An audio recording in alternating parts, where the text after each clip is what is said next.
Good afternoon, everybody. Pigskin Pete here. Happy Friday to everybody. It's almost that time. It's almost college football Saturday. Before we get into the task at hand, as you can see in the title of this video, I do want to let you know that normally I do my Friday night beer drinkers call-in stream. It's a call-in show, obviously. I'm still going to try to do that tonight. However, situations outside of my control may not let that happen. But if you'll know if I do, obviously, hopefully you will. But if I don't do my stream tonight, I'm still planning on doing my weekly live play-by-play and reaction video during a primetime college football game tomorrow. Now, again, due to circumstances outside of my control, I don't know yet which one I can do. So if I don't go live tonight, I'm going to give you the breakdown of what I possibly will do. So there's two games at 3:30. Auburn and A&M. That's an interesting one. And then at 4 o'clock, there's South Carolina and Missouri.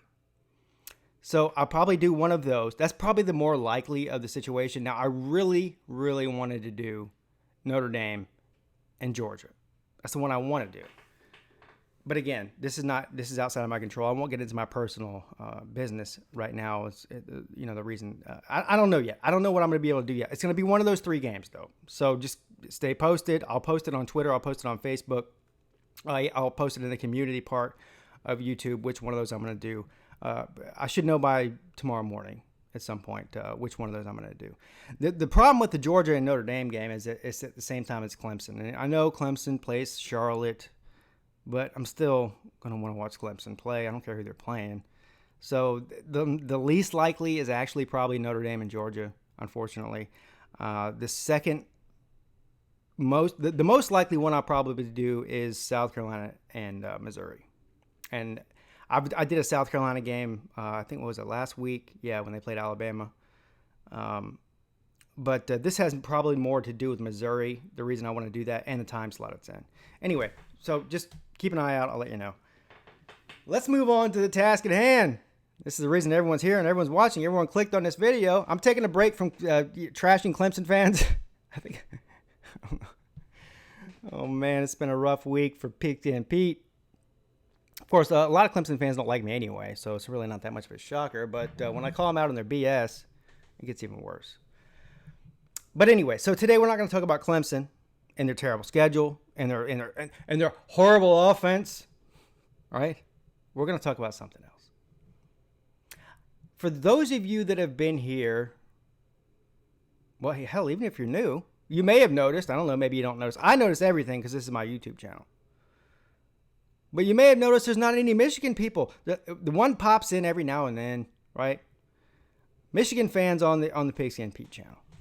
And if you're not asking yourself, why is that? Because I pride myself, as far as ever since I started this YouTube channel, I prided myself on not just being a Clemson YouTuber.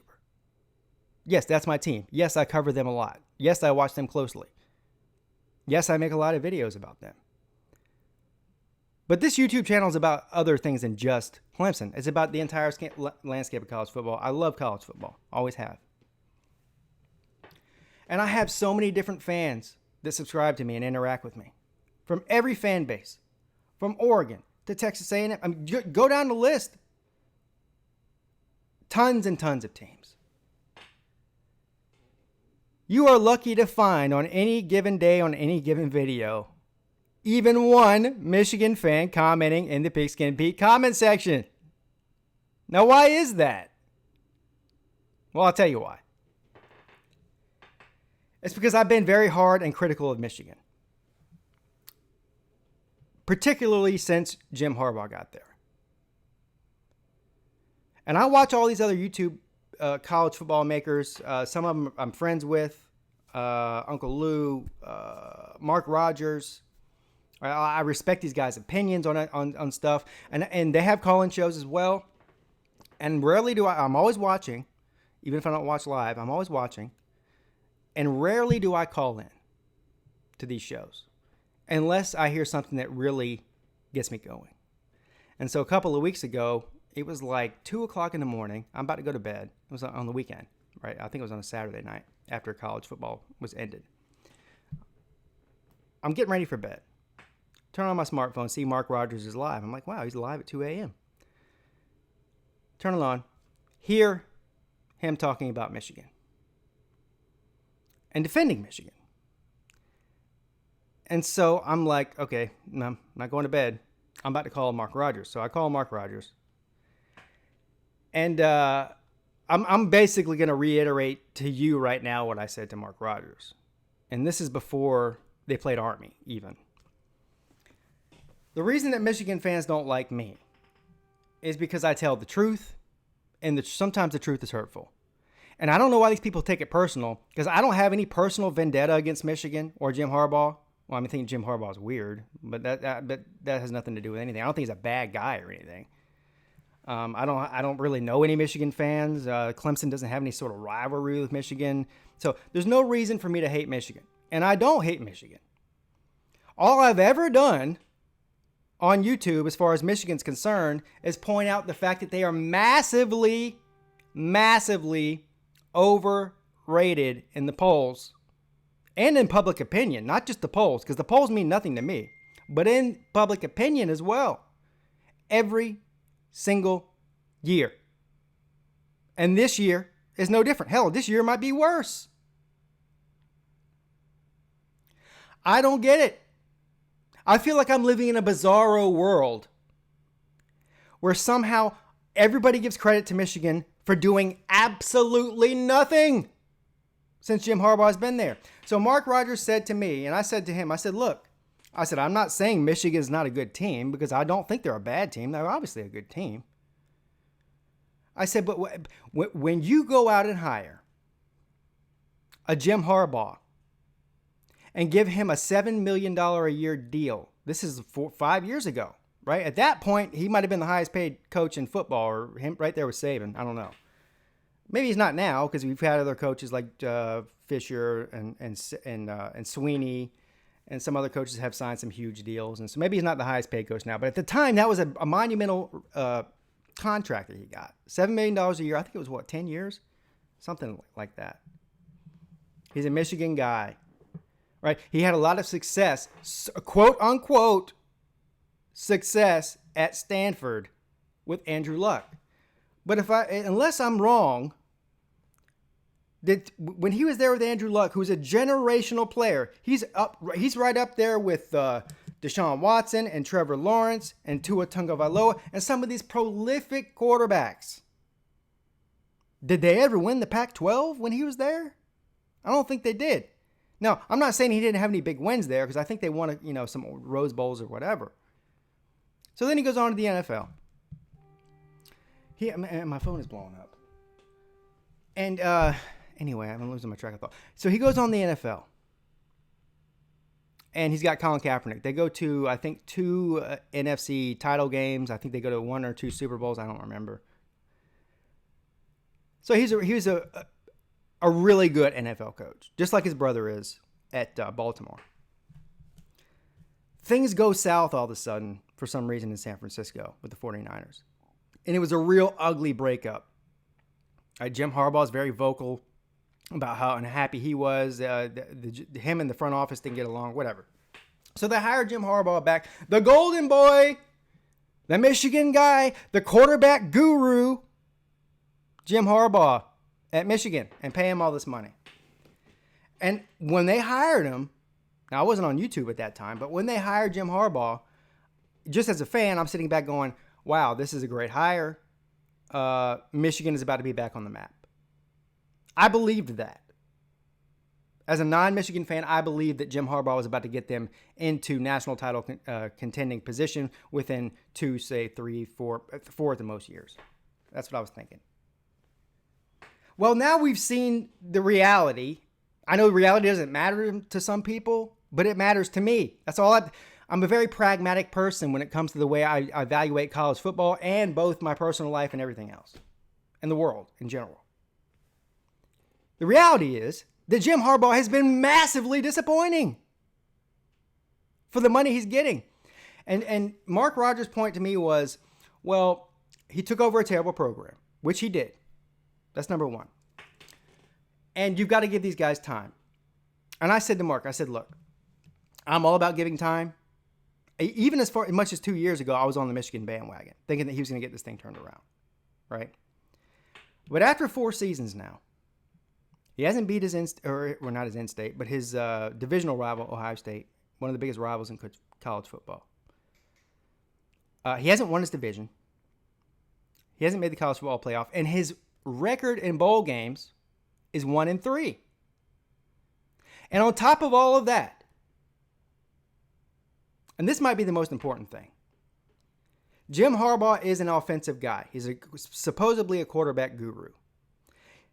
Nobody can tell me or name one single elite quarterback that he's recruited to Michigan. Yeah, they have Shea Patterson now, but which, by the way, at this point, looks like he's not really that great. And that's no knock at Shea Patterson, but Shea Patterson was actually playing better at Mississippi than he is now in Michigan. The best part of Michigan's team has been their defense, which Jim Harbaugh's not a defensive guy. Now, I'm not holding that against him. Listen, Clemson's defense is great too, and that's because of Venables. But guess who hired Venables was Sweeney, and so I'll give credit to Jim Harbaugh for that. But this year, Michigan's defense doesn't look that great, and their offense looks the same status quo as it has been for the past 4 years. And so I don't get it. I did that video with the polls, how meaningless the AP polls were, and the week after they lost to Army, they were still ranked in the top 10. Now, let's look at Michigan's schedule real quick, and this is I really have not gone over this. I just downloaded this photo right before I came on air here on the video. And let's just look at it together, and I'll give you my real genuine thoughts on it. We'll go through it game by game. So Middle Tennessee, I think they beat them by like 3 touchdowns, right? And they should. Army scored 21 points on them. And here's the thing that I hear on YouTube and even on ESPN and Fox Sports and those type of places. Army's a really good team. And I agree, Army is a really good team.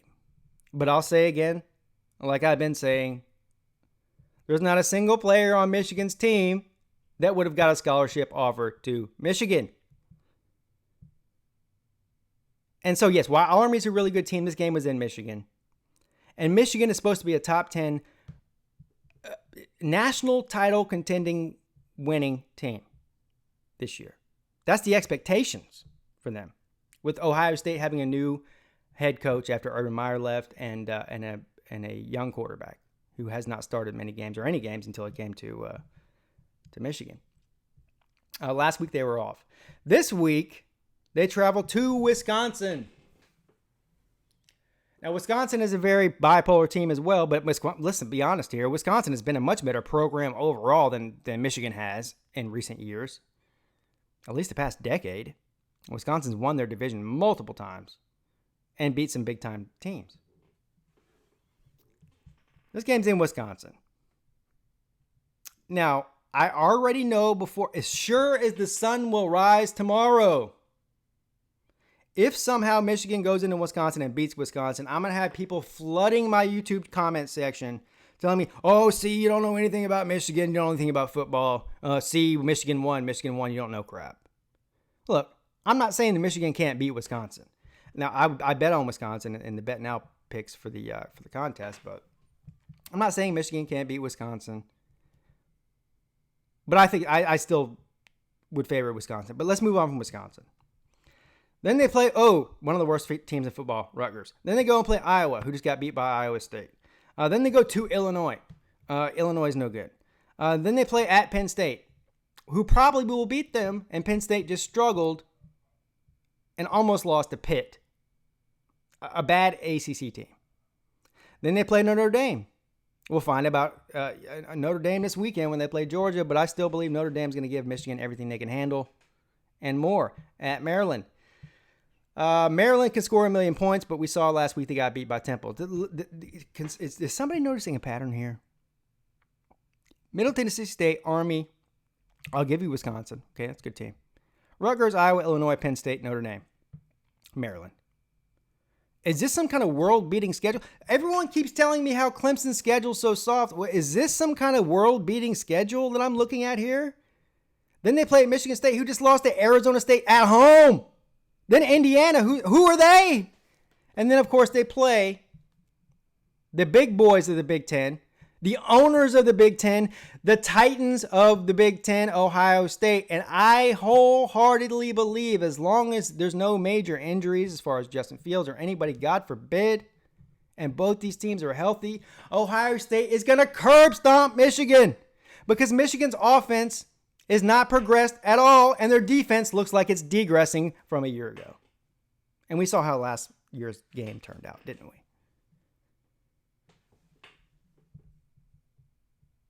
So, this is the reason that I feel like I'm in a bizarro world. Even with that crappy schedule I just showed you, and it's not crappy, compared to like Clemson's crappy, right? Because I mean, it is what it is, but that's not like a super tough schedule. All right, they got Ohio State, maybe Penn State, right, and Ohio State. Those are the three challenging games. Ohio State, obviously, the toughest of all of them. But the rest of that schedule, I'm not seeing any world beaters on there. And here's a prediction I have. After that schedule I just got done showing you, I'm predicting 2 to 3 losses for Michigan on that crap schedule. Ohio State's beating them. Again, unless there's some sort of extenuating circumstances. I would not be surprised if Penn State beat them. I think Wisconsin's going to beat them. And you can that's three right there. I wouldn't be surprised to see a fourth. So how long is this going to go on? And this is the other thing I talked to Mark Rogers about. Is he says, look, how long did it take Dabo Swinney to get going at Clemson? And it took him 5 years, and it absolutely did. The difference is that Dabo Swinney was a wide receiver coach that was hired as an interim coach after firing Bowden. And he was paid, I don't know how much it was. It wasn't a lot his first year. Dabo Swinney was never hired, at least in the fan base's mind, or maybe even the alumni's mind, to be the end-all, be-all savior of Clemson's football program. He wasn't paid $7 million a year to do so. So with that fat paycheck and that big contract at the time you're hired, and your big name and your success at Stanford and with the 49ers, comes expectations. And I don't think it's really out of bounds for a Michigan fan or just a college football fan like myself to say, well, hold on now. It's been 4 years. Well, I'm not saying you have to go to the playoffs even. I'm not saying you have to win a national title in that 4 years. But are you going to win your division? Are you going to beat your rival? I mean, are you going to win a big game against the top 10 team in a meeting on a big stage? Are you going to continue losing to teams like South Carolina and Florida in bowl games every year? Is that the expectation? Is that what we're paying you $7 million to do? So I don't know how much longer this can go on, but here's my prediction.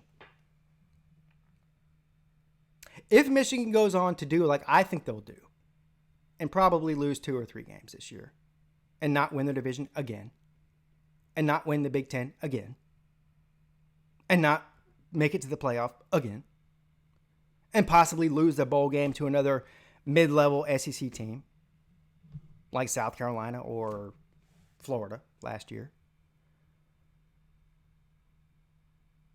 Will Jim Harbaugh move on his own? Or will they fire him? I can't imagine what that buyout is. $70 million contract, right? Something like that. Can they afford to buy him out? Will the fans want him fired? This is the other thing I want to know. Will the fans want him fired at this point? I don't care if the guy went and played for Michigan and he's Jim Harbaugh. At some point, winning is the only thing that matters. When is that going to be? I don't know. You be the judge. I don't think it's going to be this year, though. And I'm very fascinated to find out if they don't win this year like they should be doing by now, when will they win? When are they going to get that elite quarterback in there? When are they going to get that elite college quarterback that everyone's looking for, right? When are they going to get that Tua? When are they going to get that Trevor? When are they going to get that Deshaun? Hell, when are they going to get a Trace McSorley? Trace McSorley was some say would be the best quarterback to ever come through Penn State, at least stat-wise. He's not even an NFL player. Michigan hasn't even had a Trace McSorley. So, anyway, I don't get the Michigan hype. And again, I don't think Michigan's a bad team or a bad program. They're a great program and a very, very good team. I'm not saying they're not. Which is all the more reason why people in Michigan should be disgusted with the way they've handled their business over the past 4 years, number one. Number two, the rest of the college football world, do we continue to give these people credit? The Michigan team. Why? On what basis? That's all I'm saying. And me saying that over the past couple of years has really caused Michigan fans to dislike me. The good news is I don't care if they dislike me. That's their problem, not mine. Maybe they need to look in the mirror and be honest with themselves. But we'll see. We'll see what happens this weekend. We'll see what happens the rest of the season. And we'll revisit this. Listen, if I'm wrong and they go on to be undefeated or 11-1 and win the Big Ten, I'll come on here and tell you I was wrong, man. I'm not above doing that at all. But I'm at the point now. Show me. Don't tell me. Show me. Have a great day, Wolverines fans and Pigskin Pete fans and Clemson fans and everybody that's tuned in today to this fine show. I'll see you soon. Pigskin Pete, check it out.